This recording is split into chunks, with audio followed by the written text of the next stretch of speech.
How to Be Popular is a story about a girl who wants to be popular and hangs out with the most popular girl in her school. Have you ever wondered how to be popular in high school or middle school? It's not so easy. Macy Rifter was the most popular girl in my school. I knew her name because of all the stories I heard about her. Since I was new, she took me under her wing and we soon became best friends. However, that is not how the story ends.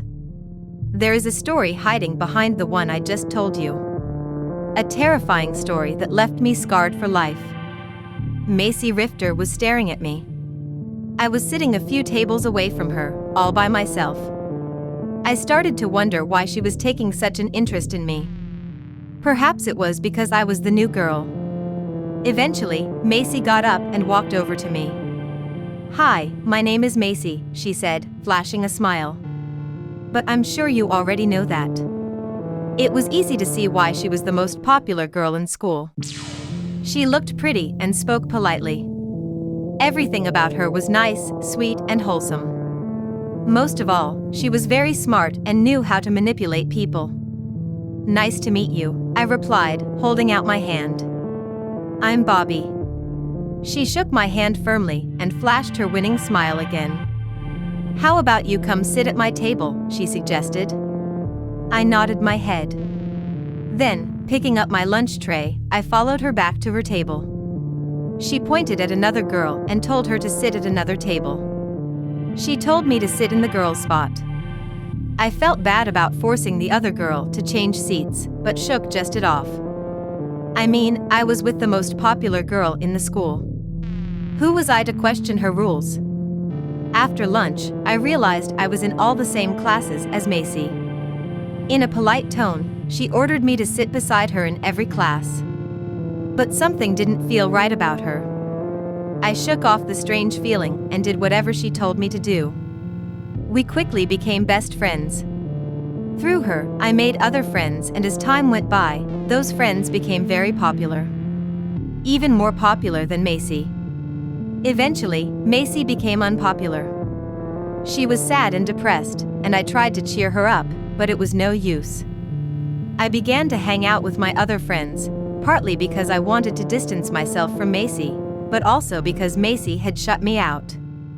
Apparently, she thought being popular was the most important thing in the world. To her, it was everything. One night I held a huge party. Everyone was invited, as long as they were a junior. I met up with Macy once all of my friends had disappeared. She had finally became happy and we laughed and talked for a while. It was almost the end of the party, and I had begun to look for my friends. I looked in my bedroom and found a dead body sprawled across the floor. The face had been sliced off and the eyes had been plucked out.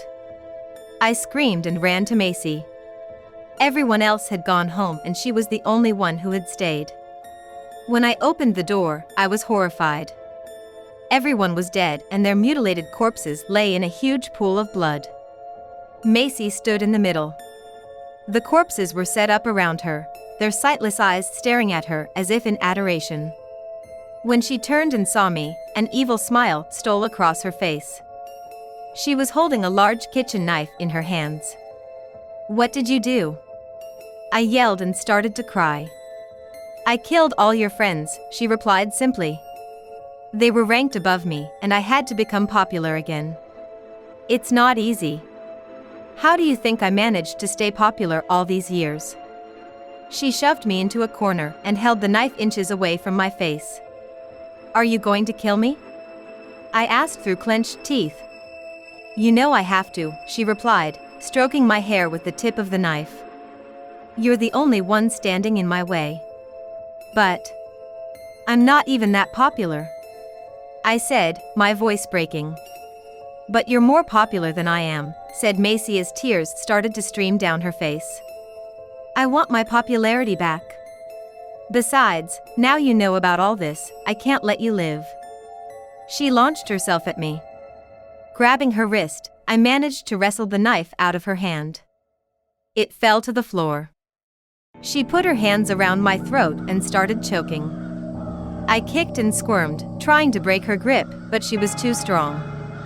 Just before I blacked out, she whispered in my ear, "Goodbye." I woke up in the hospital. A group of people were crowding around me. My mother was crying as she told me that Macy was in jail. I gulped and tried to say something, but no sound would come out. When I put my hand to my throat, I felt stitches all across my neck. The horrible memories began rushing back, and my mother politely asked all of the other people to get out of my room and let me rest. Then, she turned on the TV. It was a newsflash about Macy escaping jail. Now, I'm all grown up. I have 2 beautiful kids and a loving husband. But every day, I live in fear. They never caught Macy. She's still out there, somewhere. I spend my life worrying that she will return someday, looking for revenge. Never try to be the popular girl in school. It's just not worth it. The Broken Mirror is a creepy story about a 10-year-old girl who is cursed when she accidentally breaks an old mirror. Lindsay, be careful. I don't want you to break anything, said Lindsay's mother sternly. Lindsay sighed. She was 10 and was helping her mother and grandfather pack up the old house. Her grandmother had passed away 7 months previously, and her grandfather could no longer afford to keep the house on one pension. Lindsay's grandparents had collected a lot of antique things over the years, and they had to be carefully packed and moved.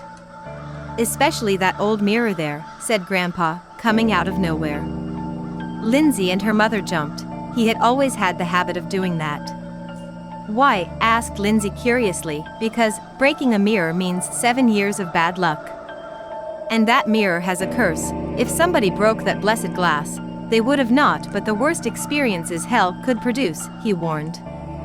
Lindsay, don't listen to your grandpa, you know superstition is nonsense, said Lindsay's mother. I'd rather you didn't break it anyway. It'd be a horrible mess, she added. Lindsay's mother and grandfather continued to pack the house while Lindsay ran about and played. No matter where in the house she played, or how far away from the sitting room she was, Lindsay couldn't keep her mind away from that mirror. Then, when she couldn't stand it any longer, and her mother and grandfather went to bring a big load of boxes to the far-off driveway, the house was quite Victorian style. It was a little bit of a walk to get to the drive. Lindsay grabbed an antique silver candle holder and smashed the mirror to bits. She watched in excitement as the glass poured from the frame, like a crystal waterfall. Then she was hit with panic. What if they found it? Lindsay grabbed a broom and dustpan and swept up the broken glass. She dumped the clutter onto the frame and carried it like a tray upstairs. The spiraling staircase stopped on the 2nd floor, then continued to the attic. Once in the already packed away and empty attic, Lindsay found the edge of the thick rug. She lifted the rug and easily slid the broken mirror beneath it. When she put the rug down, she couldn't tell the difference, as the rug was so thick, and she hoped and prayed that her mother and grandfather couldn't either. She went back downstairs and continued to play as if nothing had happened. When her mother had finished the house, she remembered something. Dad? Where did the mirror go? She asked her father, puzzled. It was right there. What could have happened to it? Grandpa said, scratching his silver hair. Lindsay? Do you know what happened? No, I was playing in the other room. It's news to me that it's missing, Lindsay lied. Lindsay was a very good liar, and was never caught when she did.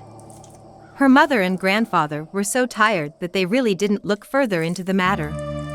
After all, it was an ugly old mirror no one was fond of at all, and it was just one less thing to pack. Why worry? About a year later, Grandpa had found a new home, and the old mirror incident lay forgotten. Lindsay was about to turn 11. Admittedly, a few odd things had happened since. Lindsay's dog ran away. Lindsay's mother had woken up to find chunks of her hair were falling out. Lindsay got a gerbil, but one morning, she had woken up to find it dead. But these were really just coincidences.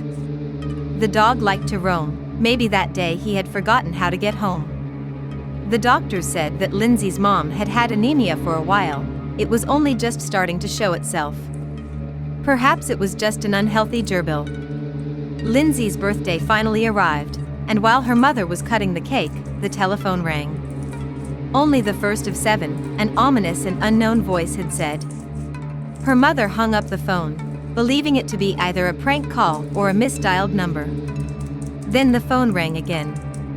Mrs. Elizabeth Saver? We're sorry to say, but your father has just died in a car accident. Paramedics were too late, he was dead at the scene. This wasn't the last. Throughout that year, grim things also occurred, only to be followed by Lindsay's 12th birthday. The second of 7 has arrived, said the ominous voice on the phone again. Seconds after Lindsay's mother had slammed the phone onto the hook, it rang again. Lindsay's uncle Jacob, who had been fighting in the war, was dead. The next year, another number of things, even grimmer, occurred. Lindsay's older sister had developed cancer. Lindsay's pregnant cousin had lost her baby in a drive-by shooting. On Lindsay's 13th birthday, the ominous voice from no one said, "The third of 7 is here." Then came news that Lindsay's Aunt Claire had been hit by a bus. She didn't survive. On and on these calls, and the news of death came with every birthday Lindsay had. By the time Lindsay turned 16, she had lost her entire family. Her grandfather, uncle, aunt, sister, cousin, and mother had all died in mysterious accidents. Now Lindsay was an orphaned, unstable foster child, with nothing to live for. The day Lindsay turned 17, the exact moment the clock struck midnight, Lindsay's eyes fluttered open uneasily in her bed, and she heard a raspy, ominous voice blow around her like it traveled on the air in her bedroom say, "The last of 7 has finally arrived. Goodbye, Lindsay. You know, you really never should have broken that mirror." The Red Scarf is a scary story about a man whose wife has a very strange dream. A dream in which a man is strangled with a red scarf. When Mr. Smith eventually came home, it was extremely late. He closed the front door very quietly, took off his coat and scarf and hung them up on the stand. Then, he just stood in the hallway, breathing heavily. In the bathroom, he spent a long time scrubbing his hands and nails. Finally, he turned off the light and went to bed. The next morning, he woke up and went downstairs to the kitchen where his wife was cooking breakfast. "What time did you get home last night?" asked Mrs. Smith. "About 1 o'clock, her husband replied as he picked up the newspaper and flipped through it. "It must have been later than that," she said. "Maybe it was 1:30, he replied. "It couldn't have been 1:30, said his daughter as she came into the kitchen and sat down. "My boyfriend dropped me home from the disco at 2:30 and Dad still wasn't home." "What's the matter, Dad? You look very pale this morning." Mr. Smith didn't reply. He pretended to read his paper. "I didn't get much sleep last night," said his wife. "I had such a terrible nightmare. I dreamed you were executed." Mr. Smith knocked over his coffee cup and it spilled all over the table. "Because of a murder," his wife continued, "in the middle of the night. It was so vivid." "Wow, Mom. That's crazy," cried his daughter with glee. "Who did he murder? Tell us all the grisly details." "Well, it really was grisly," said her mother. "It was Daddy's boss, Mr. Browning." "What?" asked her husband. "In the nightmare, you murdered poor Mr. Browning," said his wife. "Because he caught you stealing money from the company." "How did he do it, Mom?" his daughter laughed. "Go on, tell us." "Be quiet," said her father. "Dreams are a load of nonsense." "I want to hear it," his daughter giggled. "Well, it was late at night," said his wife, "and Daddy was giving Mr. Browning a ride home from work. They were chatting about business and they were arguing and Daddy stopped the car in the middle of nowhere. Daddy said he had to get something. He got into the back of the car." "Go on," said Mr. Smith. "Let's hear it then." "Well, your coats and scarves were on the back seat, and Mr. Browning was still sitting in the front, and you picked up a scarf, and while you were talking to him, all of a sudden you just put it around his neck and strangled him. Really, That's just silly," said Mr. Smith. "It was silly," said his wife. "But in my dream it seemed so real. I was so upset, and that wasn't the end of it. You dragged him out of the car and dumped his body by the side of the road, like it was a piece of old rubbish, and the scarf was still tied tightly around his neck. Good heavens, said Mr. Smith. It sounds just like a movie, said his daughter. It was so vivid, said his wife. You wouldn't believe how vivid it was, and I saw you put your coat and scarf back on, and then it all got mixed up. You know how that happens sometimes in dreams, and then you were being questioned by the police, and they brought you to the police station, and you were still wearing a coat and scarf, only, seeing it by daylight, it wasn't your scarf. Your scarf is blue. It was a red scarf. It was Mr. Browning's scarf. What do you think of that, Dad? His daughter laughed. Mr. Smith began buttering his toast nervously. Very strange, he said.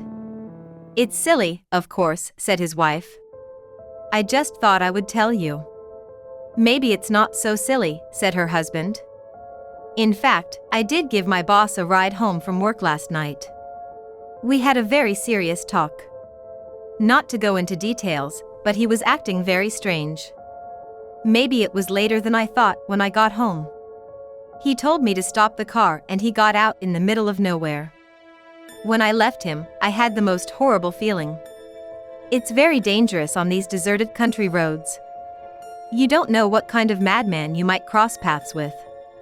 I hope nothing happened to him. You don't think he's been in an accident or something? Asked his wife.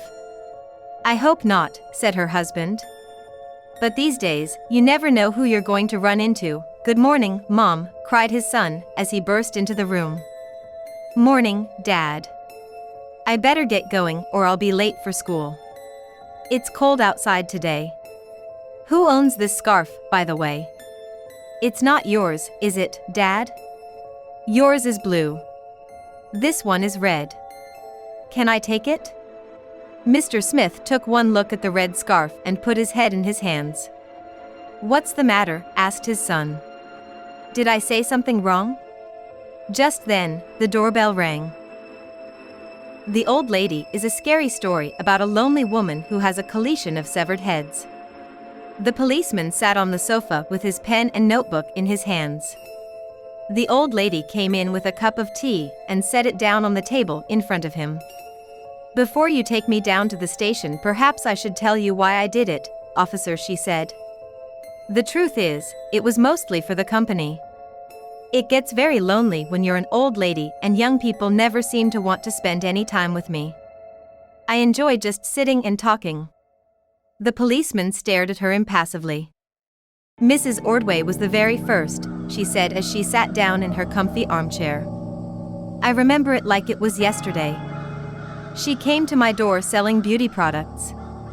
I invited her inside and made her a cup of tea. I went to the kitchen and fetched my axe. Then, when she least suspected it, I crept up behind her and chopped off her head. The next one was Mr. Bilgeman. He was a plumber and he came to fix my leaky pipes. While he was taking a break from his work, I made him a cup of tea. Then, I took my axe out from behind the sofa and chopped off his head too. The third one was the paper boy. Little Jimmy Watkins. I told him to come inside while I looked for my purse. He didn't drink tea, so I gave him a plate of cookies. Children can't resist cookies. While he was munching away on the cookies, I began chopping with my axe and his head came off as well. I stuffed all the heads and placed them on my mantelpiece. I talk to them day and night. I carry on conversations with them. It helps with the loneliness. The only problem was what to do with the bodies. I couldn't stuff them all. It would have been too much work. So, I came up with an ingenious solution. What did I do? It was simple. I stuffed one body and used it for all of the heads. When I was tired of talking to one of them, I would take off the head, put it back on the mantelpiece and put another head on the body. Isn't that clever? The policeman didn't answer. Well, I'm getting a little bored with our conversation, officer, the old lady said with a sigh. She stood up, took off the policeman's head and put it back on the mantelpiece. Then, she took down the saleswoman's head and placed it on the body. "Oh, good afternoon, Mrs. Ordway," she said. "It's so nice to see you again. How have you been?" Yama Uba is a hideous old hag with long straggly, yellowed hair, piercing eyes, tattered clothing, and a gaping mouth that stretches across her entire face. The mountain witch was once a normal old woman, living in a small village in Japan. But the area experienced a terrible famine and food became scarce. Her children didn't want to feed her anymore, so they drove her out of the village and left her in the woods to die of starvation. But Yama Uba didn't die. She made her way up into the mountains and found shelter in a cave. Living alone for so many years gradually drove her insane, and she became a cannibal, existing on the flesh of people she killed. She built a little hut, deep in the forest, and now, to survive, she preys on travelers who become lost in the mountains. She poses as a pretty young woman and offers them shelter for the night in her hut. But once they fall asleep, she kills them and eats them. Sometimes she uses her hideous hair to entangle her victims and drag them into her giant mouth. In some stories, the mountain witch offers to lead a lost traveler back onto the right path. Instead, she leads him off the edge of a cliff and he falls to his death on the rocks below. The Yama Uba then rushes down to the bottom of the cliff and hungrily feasts on the poor traveler's remains.